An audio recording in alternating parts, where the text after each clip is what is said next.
বাংলাদেশ বেতার রাজশাহী। এখন শুনবেন স্থানীয় বাংলা সংবাদ। আসসালামু আলাইকুম। আজ বৃহস্পতিবার 23 মাঘ 6 সাবান 6 ফেব্রুয়ারি। বাংলাদেশ বেতার রাজশাহী। স্থানীয় সংবাদ পড়ছি উম্মে সালমা। রাজশাহী বিশ্ববিদ্যালয়ের বিভিন্ন স্থাপনা থেকে শেখ হাসিনা ও তার পরিবারের নাম মুছে দিয়েছে বিক্ষুব্ধ শিক্ষার্থীরা। গতরাতে ক্যাম্পাসে তারা এই কর্মসূচি পালন করেন। প্রথমে রাত 9টার দিকে বিশ্ববিদ্যালয় জোহা চত্বরে শিক্ষার্থীরা জড়ো হতে থাকেন। পরে সেখান থেকে গিয়ে শেখ মুজিবুর রহমান হলের নাম ফলক সরিয়ে নাম পরিবর্তন করে বিজয় 24 নামকরণ করেন তারা। এরপর শিক্ষার্থীরা ফজিলাতুন্নেসা মুজিব হল, নির্মাণাধীন শেখ হাসিনা হল, AHM Kamaruzzaman hall, Sheikh Russel model school and কলেজে থাকা নাম ফলকও মুছে ফেলেন। এছাড়াও ক্যাম্পাস জুড়ে থাকা শেখ হাসিনা পরিবারের নামে গ্রাফিতি ও দেয়াল লিখনও মুছে ফেলা হয়। এ সময় শিক্ষার্থীরা শেখ হাসিনা হলের নাম পরিবর্তন করে ফাতিমা আল ফিহরিয়া ও কামারুজ্জামান হলের নাম পরিবর্তন করে শহীদ আলী রায়হান হল এবং শেখ ফজিলাতুন্নেসা মুজিব হলের নাম পরিবর্তন করে নবাব ফয়জুন্নেসা চৌধুরানী ও শেখ রাসেল মডেল স্কুলের নাম পরিবর্তন করে কোটা সংস্কার আন্দোলনের কনিষ্ঠ শহীদ রিয়া গোপ নামকরণ করেন।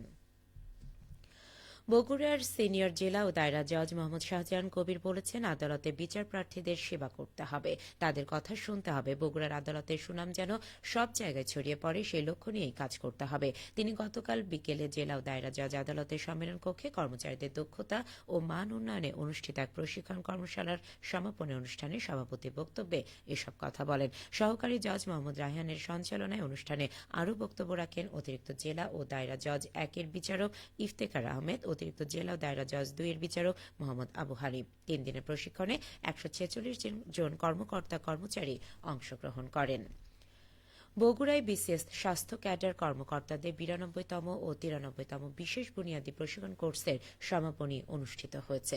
গতকাল বগুড়া পল্লী উন্নয়ন একাডেমিতে সমাপনী অনুষ্ঠিত হয়। স্বাস্থ্য অধিদপ্তর ও পল্লী উন্নয়ন একাডেমি বগুড়ার যৌথ উদ্যোগে আয়োজিত 2 মাস মেয়াদী এ বুনিয়াদী প্রশিক্ষণের সমাপনী অনুষ্ঠানে প্রধান অতিথি ছিলেন স্বাস্থ্য অধিদপ্তরের মহাপরিচালক অধ্যাপক ডাক্তার মোহাম্মদ আবু জাফর। অনুষ্ঠানে সভাপতিত্ব করেন পল্লী উন্নয়ন একাডেমির মহাপরিচালক অতিরিক্ত সচিব ডক্টর AKM অলিউল্লাহ। এ সময় শহীদ রহমান মেডিকেল কলেজ ও হাসপাতালের অধ্যক্ষ অধ্যাপক ডাক্তার মোহাম্মদ ওয়াদুদুল হক তরফদার, ভারপ্রাপ্ত সিভিল সার্জন ডাক্তার মোহাম্মদ ফারজানুল ইসলাম, পল্লী উন্নয়ন একাডেমির অতিরিক্ত মহাপরিচালক ডক্টর আব্দুল্লাহ মামুন বিশেষ অতিথি হিসেবে উপস্থিত ছিলেন। নওগাঁর বদলগাছি উপজেলার কোলা ইউনিয়ন বিএনপির উদ্যোগে সৌহার্দ্য সম্প্রীতি সমাবেশ অনুষ্ঠিত হয়েছে। গতকাল বিকেলে কোলা উচ্চ বিদ্যালয় মাঠে সমাবেশে প্রধান অতিথি ছিলেন মহাদেবপুর উপজেলা বিএনপির সভাপতি রবিউল আলম বুলেট। অনুষ্ঠানে বক্তারা বলেন, বিএনপি রাজনৈতিক দল হিসেবে জন্মলগ্ন থেকে মানুষের কল্যাণে কাজ করছে।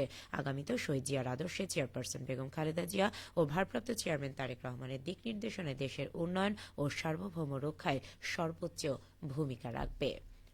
নওগাঁর মান্দায় বাংলাদেশ জাতীয় স্কুল, মাদ্রাসা ও কারিগরি সমিতির 53তম শীতকালীন ক্রীড়া প্রতিযোগিতার সমাপনী পুরস্কার বিতরণী অনুষ্ঠিত হয়েছে। গতকাল শাহপুর ঢোলপুকুরিয়া উচ্চ বিদ্যালয় মাঠে অনুষ্ঠানে সভাপতিত্ব করেন মান্দা উপজেলা নির্বাহী কর্মকর্তা শাহ আলম মিয়া। অনুষ্ঠানে বিভিন্ন ইভেন্টের খেলায় বিজয়ী দলের মধ্যে পুরস্কার বিতরণ করা হয়। এই সময় শিক্ষার্থীদের মেধা ও শারীরিক বিকাশে বই পড়া এবং শরীরচর্চার উপর গুরুত্ব আরোপ করে বক্তারা বক্তব্য প্রদান করেন। এ সময় উপজেলা শিক্ষা কর্মকর্তা শেখ শাহ আলম, উপজেলা academic supervisor Abdul Latif, Shahpur DA উচ্চ বিদ্যালয়ের প্রধান শিক্ষক গোলাম সরদার স্বপন সহ বিভিন্ন শিক্ষা প্রতিষ্ঠানের শিক্ষক ও শিক্ষার্থীরা উপস্থিত ছিলেন। নাটোরের নলডাঙ্গায় সামাজিক নিরাপত্তা কর্মসূচি বাস্তবায়নে বিদ্যমান চ্যালেঞ্জ ও করণীয় শীর্ষক সেমিনার অনুষ্ঠিত হয়েছে। গতকাল উপজেলা কৃষি অফিসের সম্মেলন কক্ষে এই সেমিনার অনুষ্ঠিত হয়। উপজেলা সমাজসেবা কার্যালয়ে আয়োজিত সেমিনারে সভাপতিত্ব করেন নলডাঙ্গা উপজেলা সহকারী কমিশনার ভূমি ও নলডাঙ্গা পৌরসভার প্রশাসক মোহাম্মদ আশিকুর রহমান। সেমিনারে মূল প্রবন্ধ উপস্থাপন করেন জেলা সমাজসেবা কার্যালয়ের উপপরিচালক মোস্তাফিজুর রহমান। এ সময় বক্তারা বলেন, সমাজসেবা অধিদপ্তরের সামাজিক নিরাপত্তা কর্মসূচির মাধ্যমে দেশের বিপুল সংখ্যক জনগোষ্ঠী উপকৃত হচ্ছেন। বর্তমান সরকার এই কর্মসূচিকে আরও যুগোপযোগী করার উদ্যোগ গ্রহণ করেছে। নওগাঁর রানীনগর উপজেলার আত্রাই নদী থেকে অবৈধভাবে বালু উত্তোলনের দায়ে ভ্রাম্যমাণ আদালতে বিপু হোসেন নামে এক ব্যক্তিকে 50,000 টাকা জরিমানা করা হয়েছে।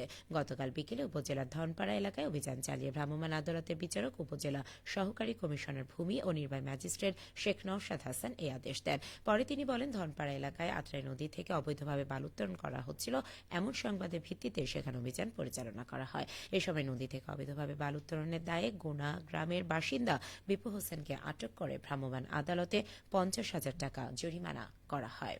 অবৈধভাবে মাটি ও বালু উত্তোলনের বিরুদ্ধে প্রশাসনের অভিযান অব্যাহত থাকবে বলেও জানান তিনি। সবশেষে আবহাওয়া। আজ সকাল 6টায় রাজশাহীতে তাপমাত্রা ছিল 15.5 ডিগ্রি সেলসিয়াস। এই সময় বাতাসে আর্দ্রতার পরিমাণ ছিল 98%। রাজশাহী ও পার্শ্ববর্তী এলাকায় আজ সূর্যোদয় হচ্ছে ভোর 6:44 এবং সূর্যাস্ত সন্ধে 5:54। সংবাদ শেষ হলো। আমাদের পরবর্তী স্থানীয় সংবাদ দুপুর 12:10।